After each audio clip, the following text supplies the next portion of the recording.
ಅರಣ್ಯ ಸ್ಥಳದಲ್ಲಿ ಒಳ್ಳೆ ಮಾತಾಡಬೇಕು, ಧರ್ಮ ಉಳಿಬೇಕಾರೆ ಇಲ್ಲೇ ಈ ಕಾಂಗ್ರೆಸ್ನವ್ರು ಭಾಳ ಮೋಸ ಮಾಡ್ತಾರೆ. ದೇಶನೇ ಆಳ್ದಂಗೆ ಮಾಡಿಬಿಟ್ರೆ. ನಮ್ಮ ದೇಶನೇ 15 ವರ್ಷ ಹಾಲೆ ನಿಂತ್ಕೊಂಡೈತಂತೆ. ಈ ಸಿದ್ದರಾಮಯ್ಯ ಬಂದಮೇಲೆ ಭಾಳ ಅನ್ಯಾಯ. ರೈತರ ಬಗ್ಗೆ ಕಾಳಜಿನೇ ಇಲ್ಲ ಅವನಿಗೆ. ಈ ಸತ್ಯವಾಗಿ ಹೇಳ್ತೀನಿ, ಸರ್ವನಾಶ ಆಗೈತಾರೆ. ನಾವು ಅದೇ ಕ್ಷೇತ್ರದವ್ರು, ಅಲ್ಲೇ ಜಿಲ್ಲೆಯರೇ. ಡಿ ಕೆ ಶಿವಕುಮಾರನು ಈ ಮಾತೆಲ್ಲ ಆಡಬಾರ್ದು. ಎಂತೆಂಥ ಹೊಂಟಾಗವ್ರೆ. ತಿನ್ನೋ ಇಷ್ಟು ಅನ್ನಕ್ಕೆ ದೇಶ ಹೋಯ್ತದೆ. 2 ದಿನ ಒಳ್ಳೆ ರೀತಿಯಲ್ಲಿ ಬಾಳಬೇಕು. ದೌರ್ಜನ್ಯ ದಬ್ಬಾಳಿಕೆನೇ ಮಾಡ್ತಾರೆ ಇವರು, ಮೋಸ್ಗಾರರು. ಇವ್ರೇನಾದ್ರು ಫ್ರೀ ಬೀಸ್ ಎಲ್ಲ ಕೊಟ್ರಲ್ಲ, ಈ ಉಚಿತ ಭಾಗ್ಯಗಳು ಅಂತ, ಅದರಿಂದ ರಾಜ್ಯದ ಅಭಿವೃದ್ಧಿ ಆಗ್ತಾ ಇಲ್ವ? ಎಲ್ಲಿ ನೋಡಿದ್ರು ರೋಡ್ಗಳಿಲ್ಲ, ಎಲ್ಲ ಕುಂಠಿತ ಆಗ್ಬಿಟ್ಟದೆ. ನಿಜವಾಗ್ಲೂ ಹೇಳೋದಲ್ಲ, ಒಂದು ಅಭಿವೃದ್ಧಿ ಇಲ್ಲ. ಯಜಮಾನ್ರೆ ಎಲ್ಲ ಕುಂಠಿತ ಆಗ್ಬಿಟ್ಟಿದೆ. ಒಂದು ಬೇಲಿ ಕಡಿಯೋರಿಲ್ಲ, ಒಂದು ಲೈಟ್ ಹಾಕೋರಿಲ್ಲ, ಎಲ್ಲ ಗುಂಡಿ ಮುಚ್ಚೋರಿಲ್ಲ. ದಯವಿಟ್ಟು ಸತ್ಯವಾಗಿ ಹೇಳ್ತೀನಿ, ನಮ್ಮ ದೇಶನೇ ಹಾಳು ಮಾಡ್ಬಿಡ್ತಾರೆ ಇವ್ರು. ಸಿದ್ದರಾಮಯ್ಯ ಇನ್ನೂ ದರ್ಪ ದೌರ್ಜನ್ಯ ಬಿಡೋದೇ ಇಲ್ಲ. ಇನ್ನೆಷ್ಟು ವರ್ಷ ಬರ್ತಾರೆ? 2 ದಿನ ಬಾಳ್ಕೆದ ಒಳ್ಳೆ ರೀತಿಯಲ್ಲಿ ಹೋಗ್ತಾರೆ. ಧರ್ಮಸ್ಥಳದಲ್ಲಿ ಮಂಜುನಾಥನ ಹೇಳ್ತೀನಿ, ಇವ್ರು ಸರ್ವನಾಶ ಆಗೈತಾರೆ. ಆಮೇಲೆ ಇನ್ನೊಂದು ವಿಷಯ ಸರ್, ಈಗ ದಸರಾ ಉದ್ಘಾಟನೆ ಆಗ್ತಾ ಇದೆ, ಅದರಲ್ಲಿ ಬಾನು ಮುಸ್ತಾಕಿಗೆ ಆಹ್ವಾನ ನೀಡಿದ್ದಾರೆ. ಯಾಕೆ ಹಿಂದೂ ಧರ್ಮದಲ್ಲಿ ಯಾವ ಮಹಿಳೆನೂ ಇರಲಿಲ್ವಾ ಅನ್ನೋದೊಂದು ಕ್ವಶನ್ ಹೇಳ್ತಾ ಇದೆ. ಅದ್ರ ಬಗ್ಗೆ ಸತ್ಯಾಗಿ ಹೇಳ್ತೀರಿ, ಯಾರು ಇಲ್ವೇನ್ರಿ? ಮುಸ್ಲಿಮ್ನ ಕರ್ಕೊಂಬಂದು ಇಲ್ಲಿ ಮಾಡಿದ್ರೆ ನಮ್ಮ ದೇಶ ಚಾಮುಂಡಿ ತಾಯಿ ಸರ್ವನಾಶನೇ ಮಾಡ್ತಾಳೆ. ಹಿಂದುದು ಅಲ್ಲ ಅಂತಾರಲ್ಲ, ಈ ಮುಸ್ಲಿಮ್ರದ್ದು ಹೋಗಿ ನಮ್ದು ಅಂದ್ರೆ ಅದು ಬಿಡ್ತಾರ, ಹೊಡೆದು ಬಿಸಾಕ್ತಾರೆ ಇವರು. ಅವರು ಮೂರ್ತಿ ಪೂಜೆ ಮಾಡಲ್ಲ, ಅವ್ರ ಕಡೆ ಇಲ್ಲ. ಬಟ್ ಈಗ ಸಡನ್ ಆಗಿ ಮಾಡಿ ಅಂತಂದ್ರೆ ಅವರು ಅಕ್ಸೆಪ್ಟ್ ಮಾಡ್ಕೊಳ್ಳಲ್ಲ ಅಂತ ಒಂದು ಮಾತಿದೆ. ಅಂಥದ್ರಲ್ಲಿ ಇವ್ರನ್ನ ಕರೆದಿದ್ದು ಎಷ್ಟು ಸರಿ ಅನ್ನೋ ಒಂದು ಮಾತು ಜಾಸ್ತಿ ಆಗಿದೆ. ಸತ್ಯ, ನಿಜವಾಗ್ಲೂ ಇದು ಭಾಳ ಅನ್ಯಾಯ. ನಮ್ಮ ಹಿಂದೂ ಸಂಪ್ರದಾಯನೇ ದೇಶನೇ ಆಳ್ಗಿಕ್ ಬಿಡ್ತಾರೆ ಇವರು. ಸಿದ್ದರಾಮಯ್ಯ, ಡಿ ಕೆ ಶಿವಕುಮಾರ್ ಇನ್ನು ಸ್ವಲ್ಪ ದಿನನೇ ಅವ್ರು ಈ ಕಾಂಗ್ರೆಸ್ಸೇ ಸೊತ್ತೈತದೆ ಈ ದೇಶದಲ್ಲಿ. ಈ ಸತ್ಯವಾಗಿ ಹೇಳ್ತೀನಿ, ಈ ಮಂಜುನಾಥ್ ಮೇಲೆ ಆಣೆ ಹೇಳ್ತೀನಿ, ನಾವೆಲ್ಲ ಅದೇ ಜಿಲ್ಲೆಯವರೇ. ಭಾಳ ಮೋಸ ಮಾಡ್ತಾರೆ. ಅಭಿವೃದ್ಧಿ ಮಾಡಲಿರಿ, ಗಂಡನಿಗೊಂದೇ ಹೆಂಡ್ರಿಗೊಂದೇ ಮಾಡಿದ್ರೆ ದೇಶ ಉಳಿತದೆ ಯಜಮಾನ್ರೆ. ನೀವು ಹೇಳಿ, ಪೇಪರ್ನವರೇ ಬುದ್ಧಿ ಕಲಿಸ್ಬೇಕು ಅವ್ರಿಗೆ. ನಿಜವಾಗ್ಲೂ ಹೇಳೋದಲ್ಲ, ನೀವೇ ಕಲಿಸ್ಬೇಕು. ನಾವೇನು ಮಾಡೋಕ್ಕಾಗಲ್ಲ, ಪಡಿಯೋಕ್ಕಾಗಲ್ಲ, ಒಳಗೆ ಹಾಕ್ತಾರೆ. ನೀವು ಬಿಗ್ಗೆ ಮಾಡಬೇಕು. ನಮ್ಮ ದೇಶ ಹಾಳು ಮಾಡೋಕೆ ಪಕ್ಕತ್ತ ಅವ್ರು ಇನ್ನು ಯಾರೇ ಅಲ್ಲರಿ.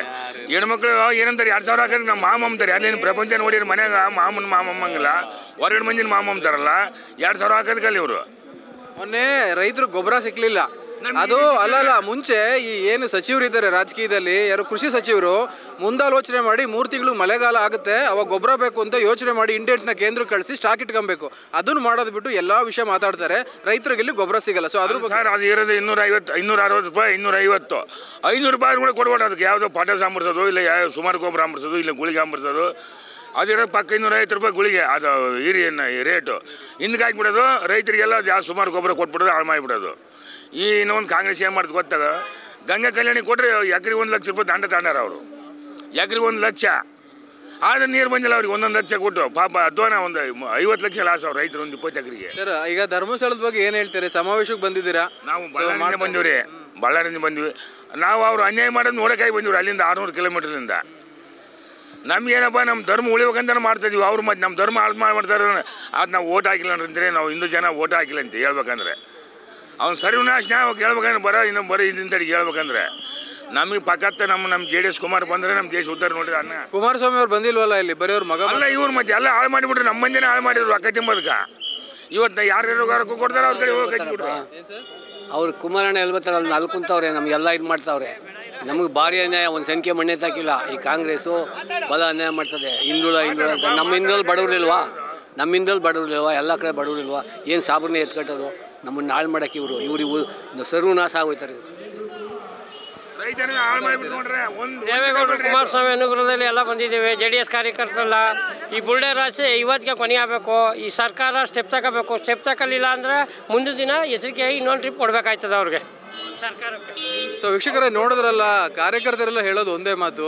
ಈಗಾಗಲೇ ಕಾಂಗ್ರೆಸ್ ಗೌರ್ಮೆಂಟಿಂದ ಸಾಕಷ್ಟು ಅಭಿವೃದ್ಧಿಯಿಂದ ಹಿಡಿದು ಎಲ್ಲ ಮಣ್ಣು ಸೇರಿದೆ. ಸೊ ಹೀಗಾಗಿ ನಮಗೆ JDS ಪಕ್ಷ ಮತ್ತೆ ಬರಬೇಕು. ಆ ಉದ್ದೇಶದಿಂದಲೂ ಸಹ ಇಲ್ಲಿ ನಾವು ಸಮಾವೇಶಕ್ಕೆ ಹಾಜರಾಗಿದ್ದೀವಿ ಅಂತ ಹೇಳಿದ್ದಾರೆ. ಮತ್ತು ಇನ್ನೊಂದು ವಿಚಾರ, ಇಲ್ಲಿ ಏನು ಕಾಂಗ್ರೆಸ್ ಗೌರ್ಮೆಂಟು ಬಾನು ಮುಷ್ತಾಕ್ ಅವರನ್ನು ಆಹ್ವಾನಿಸಿದೆ, ಅದಕ್ಕೆ ನಮ್ಮ ವಿರೋಧವಿದೆ ಅಂತಲೂ ಸಹ ಹೇಳಿದ್ದಾರೆ. ಮತ್ತು ಒಟ್ಟಾರೆ ಧರ್ಮಸ್ಥಳದ ಬಗ್ಗೆ ಒಂದು ಅಪಪ್ರಚಾರವನ್ನು ಮಾಡಲಾಗಿದೆ. ಅದರ ವಿರುದ್ಧ ಒಂದು ಜಾಗೃತಿ ಸಮಾವೇಶವನ್ನು ಹಮ್ಮಿಕೊಂಡಿದ್ದೀವಿ. ಇದಕ್ಕೆಲ್ಲರಿಗೂ ನಮ್ಮ ಬೆಂಬಲವಿದೆ ಅಂತ ಹೇಳಿದ್ದಾರೆ. ಸೊ ಇದಾಗಿತ್ತು ಇವತ್ತಿನ ವಿಶೇಷ. ನೋಡ್ತಾ ಇರಿ ಇನ್ಸೈಡ್ ರಶ್ ನ್ಯೂಸ್. ನಮಸ್ಕಾರ.